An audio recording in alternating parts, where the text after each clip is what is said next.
You have many machines? A very modern thing, you know, with small televisions, apparatus and everything. Looks like a factory. Oh. A watching central, you know.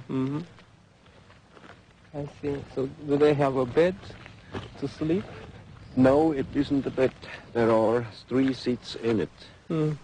And they can change them, and then they can sleep in it. Oh, I see. It's very big. So it should be somewhere around here? Oh, I think it was more that side. Yes. Here about... There's log. Was yes, wood. The long wood, yeah. And the ship, I think, it was hanging somewhere here up. Yes. Between here and there. Between here and there, yeah. Yes. Oh. What's this about? 110, 120 meters from here to there. Did you try to close to it? Did you try to walk down too close to the UFO?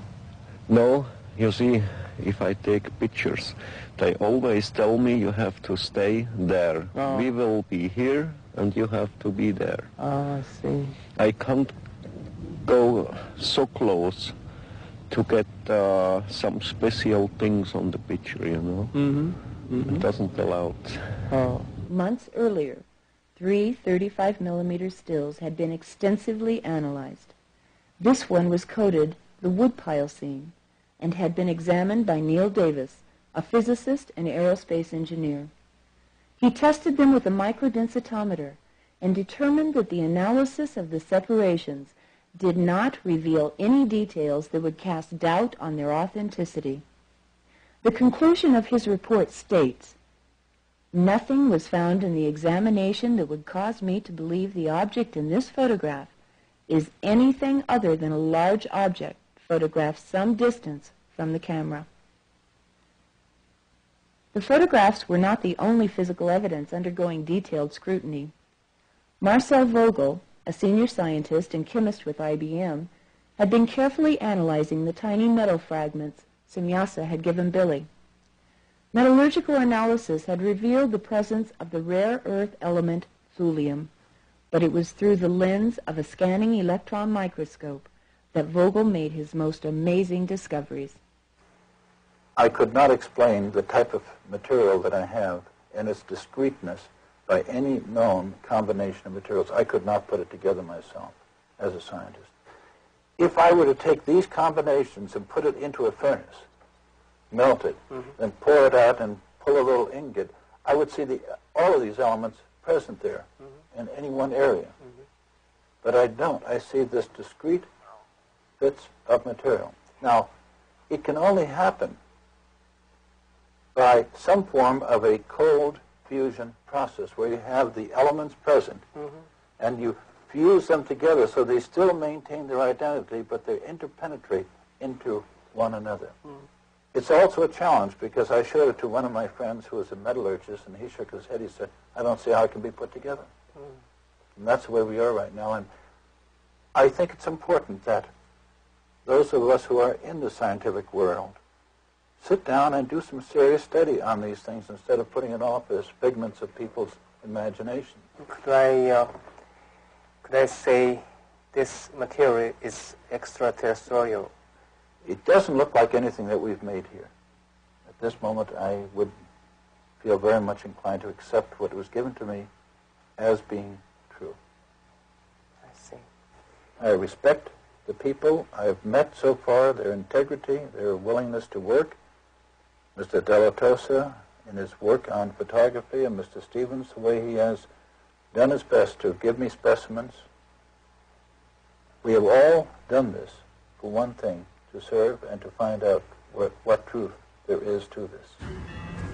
At Bachtel Hernley, on the 26th of March, 1976, Billy took a remarkable series of 35mm stills depicting 2 distinctively different beam ship variations. The purpose of this demonstration was to allow Billy the opportunity to obtain what he calls photo proofs by photographing beam ships with known objects such as this tree branch.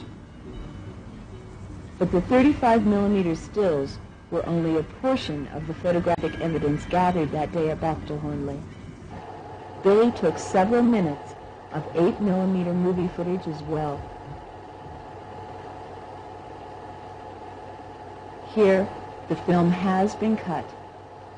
The tampering took place when Billy allowed an individual in Germany to borrow it for personal examination. Irregardless, this footage was extraordinary because it offered a rare glimpse of a Variation 3 beam ship and 2 remote-controlled scout ships, all in the same scene. The bobbing is due to the craft riding the waves of the Earth's magnetic surface, very much like that of a boat on the waves of an ocean. One of the stills taken at Bachtelhornli would undergo computer enhancement, allowing the opportunity to study the intricate details of this beam ship. In June of 1975, at Berg Rumlikon, Billy took over 75 stills of this Variation 2 ship. The sun can clearly be seen reflecting off the craft's metallic skin. And once again, Billy had his movie camera. How about this? Is this the same one, same day? The same day. That's all the same film. Mm-hmm. That's the first place in Rumlikon we was yesterday. Mm-hmm. And here the ship is jumping away. There the film isn't cut on that place when the ship jumps away. It's nearly the speed of light and you can't see anything. It is here and it goes. Japanese analysis of this footage would reveal, through super slow motion, that an unexplained light shift occurs 3 frames prior to the beam ship's dematerialization and rematerialization. It is believed that the craft is emitting some form of energy 3/20ths of a second prior to its disappearance or reappearance.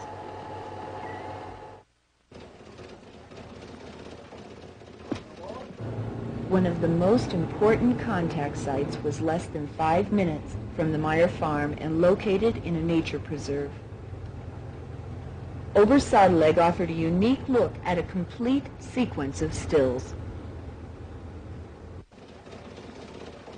These scenes, taken in the spring of 1975, were coded the Tree Line series. This photo was selected for detailed analysis because it offered excellent reference points for computer triangulation.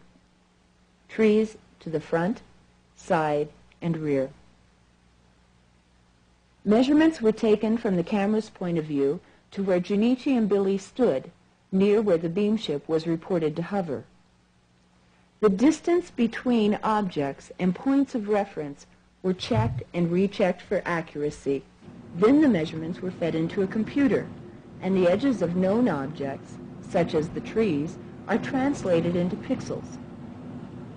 Since these measurements are known, the number of pixels in the edge of the unknown object, the craft, gives its distance. The beam ship is determined to be precisely where Billy said it was, and mathematical triangulation gives its size, 7 meters, or about 21 feet in diameter. Junichi, like our team, had been fascinated by the Meier photography, yet cautious. He had investigated UFOs around the world and never before seen photographs or movie footage this detailed. It seemed too good to be true. Yet when questions arose, there was always another piece of footage to stir the sense of wonder. Close examination of this footage clearly shows the craft moving behind the large tree. When the size of the beam ship is compared to that of the tree and the farmhouse, it becomes obvious that it would be impossible to suspend it with strings.